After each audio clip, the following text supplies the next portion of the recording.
Guys, hello, hello, hello. I hope you have your notes out so we can go over facial injuries. I am going to put my timer on for 15 minutes. Let me see if I can accomplish these notes in 15 minutes. But the reason I do that is just so I won't bore you guys to death, and because, yeah, people start losing their focus after 15 minutes. So let's go. All right, so we're going to talk about the face. Hopefully, you have your notes out that are found on Blackboard, and I will show you where you can find those notes on Blackboard once I bring my screen over. Okay, you're going to find those notes on Blackboard by simply scrolling down to the notes for chapters 9, 10, and 11. Okay, and it just covers what we did face to face, or maybe you weren't able to show up on Monday. So, yeah, there's your notes. So, back to facial injuries. All right. So now, with your notes out, we're going to ask yourself a few questions, which should be chapter 10. Okay. How many of the bones from the head are also in the face? I'm just going to give a roundabout number. There's a total of 18 facial bones, but there are 5 that are kind of blended in from the head to the face. Okay. You have your maxilla, your mandible, your zygomatic arch, your cheekbones, your nasal bone, and your sphenoid bone, which really helps form the bottom part of the eye, the socket of the eye, and where your sinuses are located. And going right into your sinuses, I just answered 2 questions, A and B, and getting ready to go into question C. Okay, sinuses are located they're within your sphenoid bones, but they're within the eye range, kind of below it and above it. We've all had a sinus infection before, maybe not. If you have not had a sinus infection, man, you are blessed, because sinus infections are no joke. And as far as an injury is concerned, for the face, or maybe for the eyeball, sometimes blood can run in these into these areas, which can hide injury. So it's very important. And again, we'll get into the pre-participation physical examination later and what should happen in terms of assessing what's going on with your athlete. Now, going right into the eye, okay, without going into too much of the anatomy of the eye, because if you have taken anatomy or currently in anatomy, I'm pretty sure you'll go over the eye eventually. But again, not going too deep into the eye. Just need to know that we talked about the occipital lobe. It's the location of where your optic nerve goes into. So, and now, important thing about the eye is that you need to know the different areas of the eye, specifically the conjunctiva. Okay, that is the surface of the eyelid. All right, so we mentioned itis before. And if we put the word, if you look at your notes where it says define conjunctivitis, if we define it exactly the way we see it, it is inflammation of the conjunctiva. Okay, the most common name for conjunctivitis is, you heard it, drum roll, pink eye. Okay, pink eye is extremely contagious, and generally, how you could tell someone might have pink eye, there might be some yellow around their eye, might be excessive dried yellow contents around the eye. They might be rubbing their eye. They might be complaining about it itching, burning, and watering. Those are generally symptoms of pink eye. And at that point, if you're dealing with an athlete that has pink eye, send them home or send them to get treatment for it. Highly important to be able to, of course, the athlete to return, but also you want to make sure none of your athletes are getting and spreading pink eye. Okay, generally treatment for that is a couple of hours, not a couple of hours, but 24 hours. That's what I mean. It's 24 hours in terms of getting the eye drops to treat pink eye. So not going to go talk too much in terms of the eye muscle. Again, that goes really deep into anatomy, but just kind of get to know the area around the eye. All right. So oftentimes, to determine what's going on with the athlete, you can take a look at their iris. Okay. Usually dilated irises are just a sign of, in terms of, they do get larger. I will say, I have to double check and make sure I'm not confusing or telling you guys incorrect information, but I'm certain that dilated irises indicate possible death. So, and that's something I'm pretty sure none of us want to really see, but I will double check on this because I'm almost certain of that. So I say I double check on that because I am not a medical doctor, not a nurse practitioner or a nurse, but I will conclude that for you and I'll let you guys know probably in another lesson. All right. So there's differences between nearsighted, farsighted, and astigmatism. Okay, astigmatism is an irregular shaped cornea which blurs the vision and should be corrected. Sometimes people want to opt for corrective eye surgery, which now can happen for astigmatism. I have astigmatism, but I'm terrified to get it, so I probably won't get it. But because of that, I'm just mindful of the proper lenses of that I should wear during a physical activity. And that's the same concept you should adopt for your athletes, making sure that they have corrective lenses for that particular sport. Farsighted, that means that when someone can see objects further away than closer objects. And of course, nearsighted is that they can see objects close by and struggle seeing far away.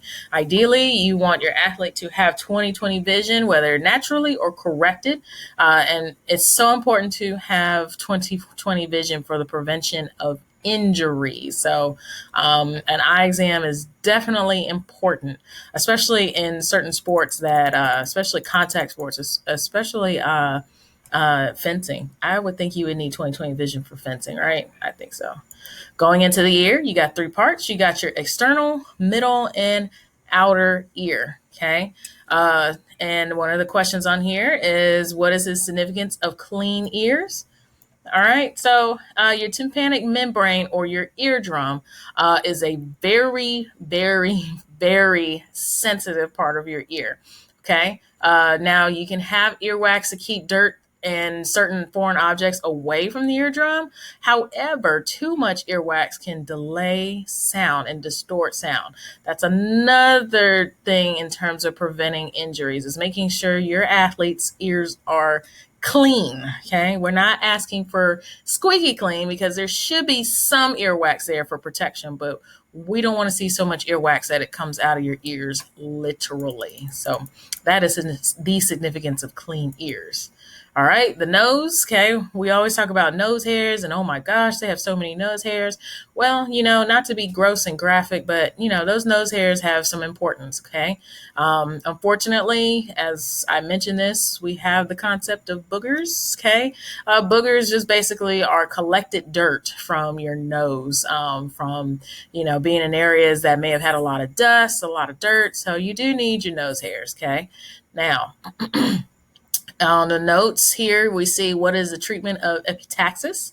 Okay, epistaxis is a nosebleed. All right, so to treat that, you squeeze and you squeeze or you pinch rather the nostrils and you sit forward. Hear me clearly. Sit forward. Pinch your nostrils. Okay, you don't want to sit them back. You don't want them to encourage them to blow their nose, pick their nose. You just want to try to stop the bleeding. Okay, stop the bleeding and sit them forward. Going right into the mouth. Okay, how many of us can attest that we still have your wisdom teeth? All right, I was telling the face-to-face group that oftentimes they tell you, oh, everybody's got to pull their wisdom teeth, and that is only if you are having problems with your wisdom teeth. If you are not having any problems with your wisdom teeth, do not remove them. Okay. Average adult has 32 adult teeth. All right. We talked about mouth guards. Mouth guards are so important to protect not only your temporomandibular joint, but your tongue, your palate, and of course, all of your teeth. Okay. All right, we mentioned that before. Mouth guards, goggles for corrective vision, or just protecting your eyes in general, especially in sports, possibly like fencing, any type of sport that might involve catching or throwing. I mean, of course, you have a mouth guard for football.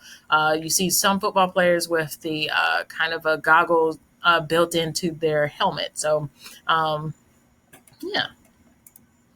So, we talked about conjunctivitis being pink eye. All right. So then we talked about it being very contagious. Once you obtain eye drops from your medical doctor or your nurse practitioner, then you can return on the field. I believe what it is in 24 hours, but they need 24 hours of those drops kind of treating into the eye. Foreign body in the eye. Anybody have a contact stuck in their eyeball? I certainly have. It's excruciating. Okay, I mean it's excruciating because you can't find it, you can't get it. You don't want to dig too deep in your eye. So for me personally, I do not recommend flipping the eyelid, but some people will. Some individuals will. My suggestion: maybe talk to your athletic trainer, or maybe a nurse to kind of flip the eyelid to get it out with a cotton swab. Don't try it yourself. Your hands are dirty, so especially with COVID-19 and people saying that it lives on surfaces and hands. So I don't know about flipping the eyelid out, getting it out with just your bare finger. Okay, these are different types of or additional types of eye injuries as to why it's so important that you should wear goggles for certain sports, and you should just be mindful that this is why 20/20 vision is so important, and this is why certain protective gear is so important, so you can avoid eyelid laceration, corneal abrasion, and of course the wonderful, wonderful black eye, which is a closed wound. It's a closed wound because there's going to be bleeding, but there's no broken skin. Okay, not going too much into subconjunctival hemorrhage. However, these are pretty serious. And right in the middle, there's detached retina. Okay, detached retina is basically like almost having a complete blanket or a little bit of a covering over your eye, or you might see sparks, little flashes, floaties. At that point, you want to refer your athlete to the physician or the hospital immediately, because if a detached retina isn't treated quickly, then that person can be permanently blind. So oftentimes detached retinas occur from like a serious blow, especially to the head, or maybe a possible concussion, any type of blow that will essentially kind of knock their retina out of place. And I actually have that issue of a potential detached retina, and I was informed that it occurs most in those who are nearsighted. So just being mindful of making sure you're getting your eye exam on a regular, okay? Or making sure your athlete gets the eye exam on a regular. So, of course, you can have a number of other eye injuries. All the more reason why it's so important to have protective gear for your head. Okay. Not going to go too much into treating too many ear injuries because I do not think I have too many people who are interested in a swimming sport. However, just to review independently, there are different ear injuries to consider, and generally they do need to be referred to by a medical doctor. And of course, mouth injuries. We need to prevent those, making sure that your athlete has the right and properly fitted mouth guard. And of course, the mouth guard can't be shared. So you want to make sure that you have the mouth guard that ensures that it protects their jaw, their teeth. And you want to make sure that you're not trying to repair any teeth or insert any other teeth. If your athlete is missing teeth, make sure you send them to you could send them to an MD, or maybe you have a dental referral. Either way, you need to make sure that they are wearing the properly fitted mouth guard. And I'm going to move on to the next chapter. Peace.